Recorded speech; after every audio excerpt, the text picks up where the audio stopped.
Welcome back to Project Dakar.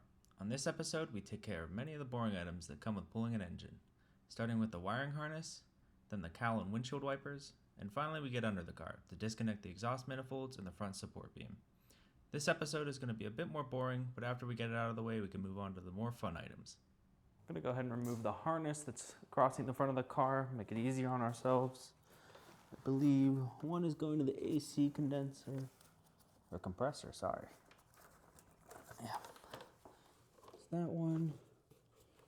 One to our windshield washer reservoir.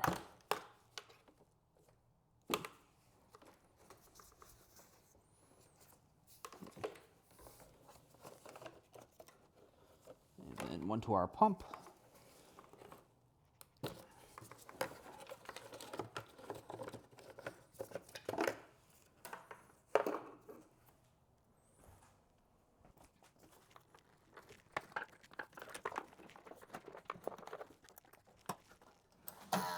Ooh.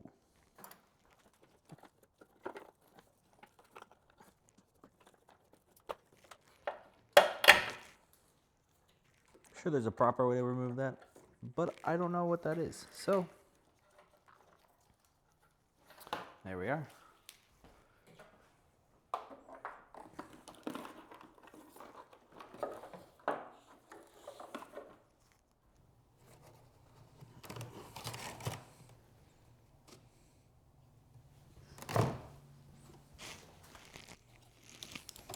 We get the harness out that goes to the fuse box here.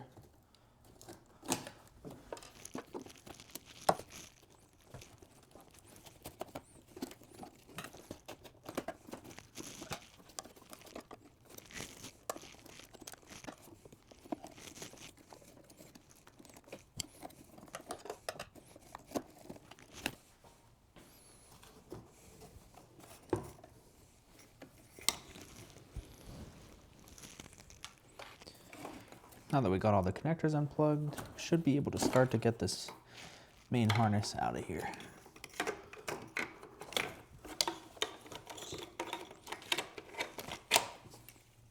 Perfect. I'm gonna try and get the cowl off to see if we can free up the space underneath the harness here.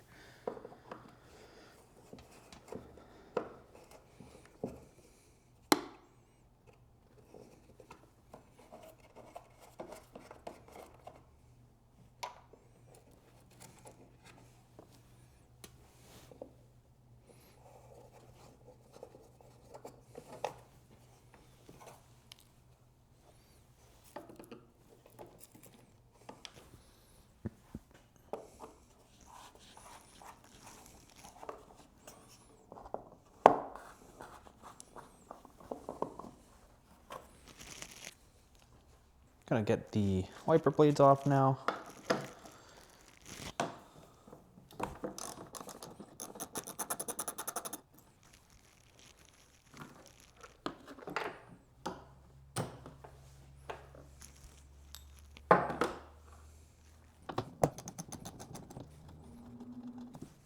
Before I remove the windshield wipers, I'm gonna mark them with tape so that I remember where to put them back.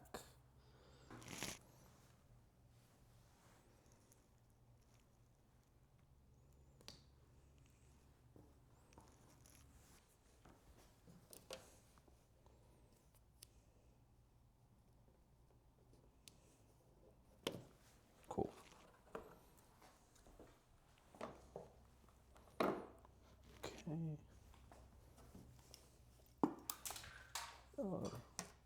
Oh no, that's a problem. I'll have to fetch that later.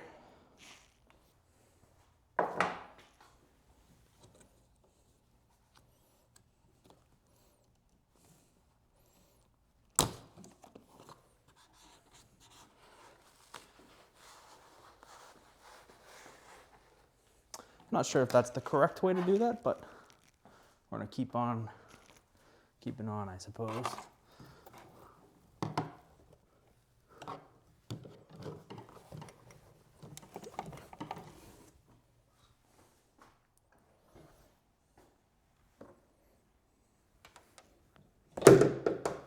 There we go.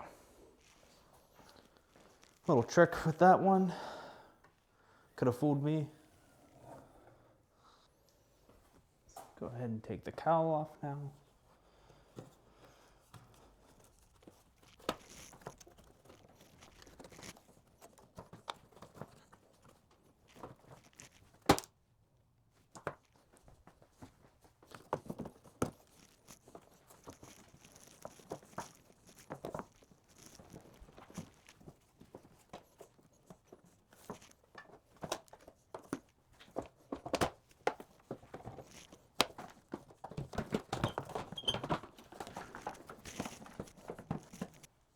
Boy, was that in there good. Now that we got the cowl off the car, we can go ahead and release this wiring harness from the inside of this box here.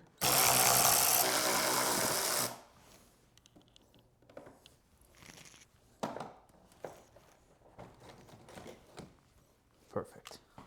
Something I should have done from the start to disconnect the power terminal up in the engine bay.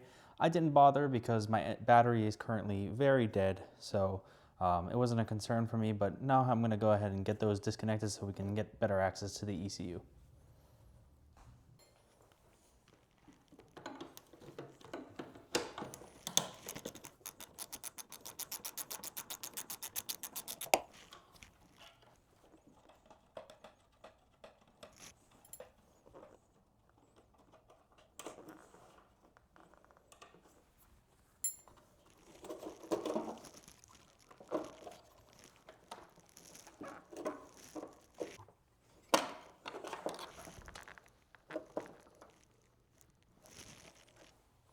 Now that I've got the battery lug uncovered from the plastic shielding, I can go ahead and take all the terminals off.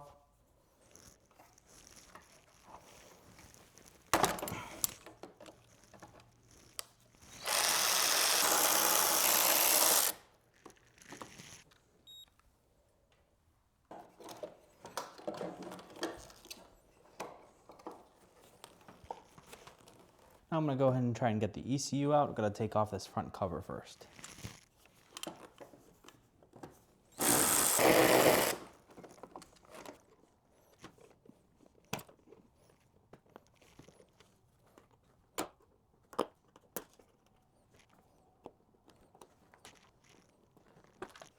This part always crumbles just like that, which sucks. Hopefully this part is still available. Just a little bit of heat shielding. Just gotta get the battery wires out of the, or the power terminal wires out of the way.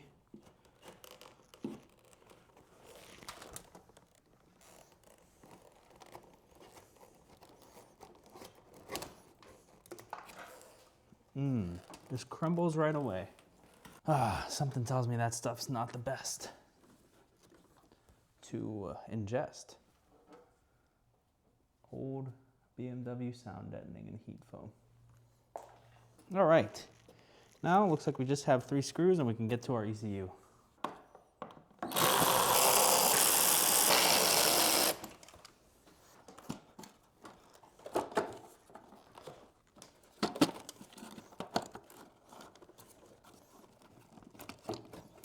There we are. Nice and dusty in there. Okay, now we can go ahead and disconnect the ECU.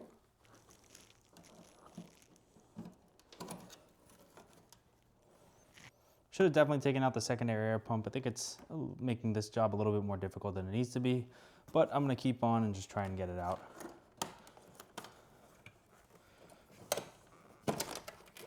There. Now we just gotta get the relay out.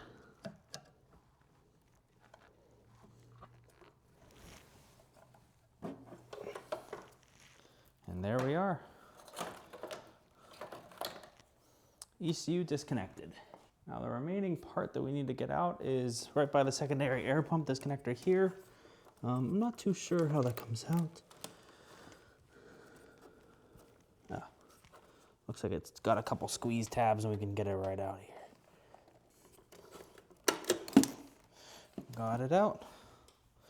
And with that, it looks like we have all the harness out from this side. And I'll have to double check that side, but hopefully we're all disconnected over there. get this ground out of here.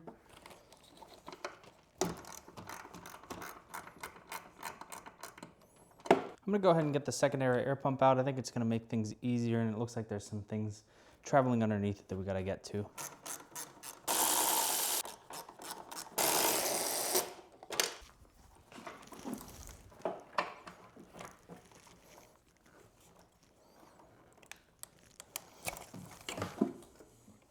Now that we have most of the wiring harness off, I'm gonna go ahead and take a couple components off the engine, like the intake, and sort of start getting us prepared to pull this motor.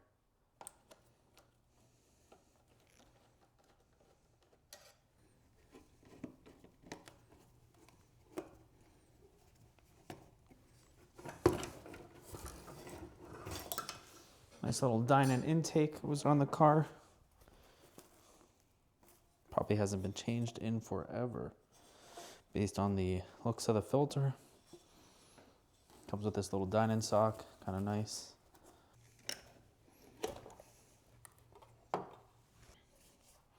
Boot is in good condition. These things tend to tear quite a bit on these older cars if they haven't been replaced, but this one appears to have been replaced. Fortunately, it looks like my throttle cable has been broken, so we'll need to replace that.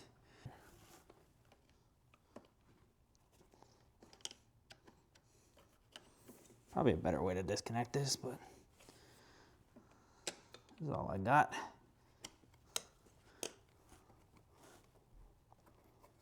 Okay.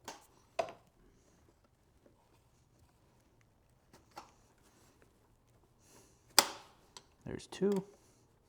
Okay. Fortunately, this part of the cable broke, so we're gonna have to order a new one because I don't believe that that's replaceable.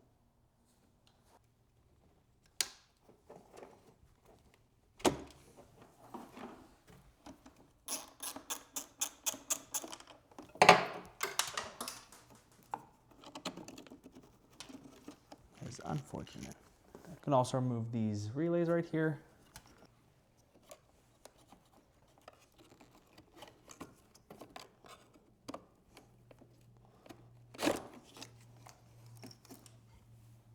I'm gonna go ahead and lift the car up a little higher so that we can get easier access underneath it.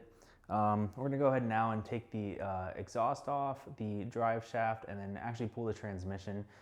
With the limited space that I have in my garage, it's just gonna make it easier. So we're gonna go ahead and do that. And we're also gonna take a few more components off the engine just to lighten it up for removal and just, you know, clear the frame rails a little bit better. But that's our next course of action.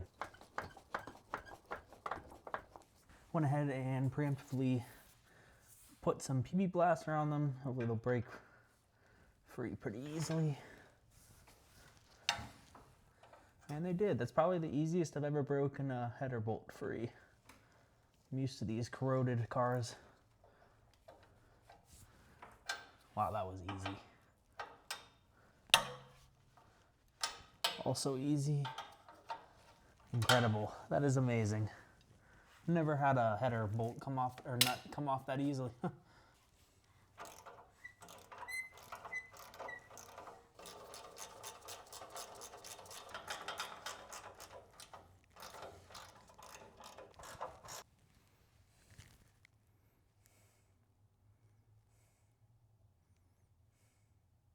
right, while we're down here, we're gonna go ahead and take off the support beam back here. Looks like it's two either 16 or 17 millimeter bolts. Let's see if we can break them loose first with the breaker.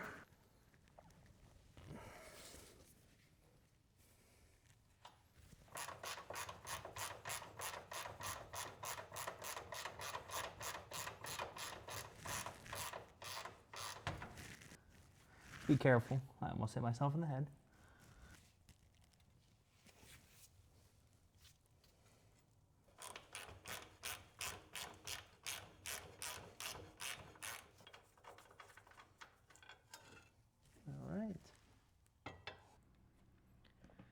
Thanks for watching episode 2 of Project Dakar. Tune in next time where we start to remove the drivetrain components, including the transmission, the drive shaft, and we really start to get close to removing this S52.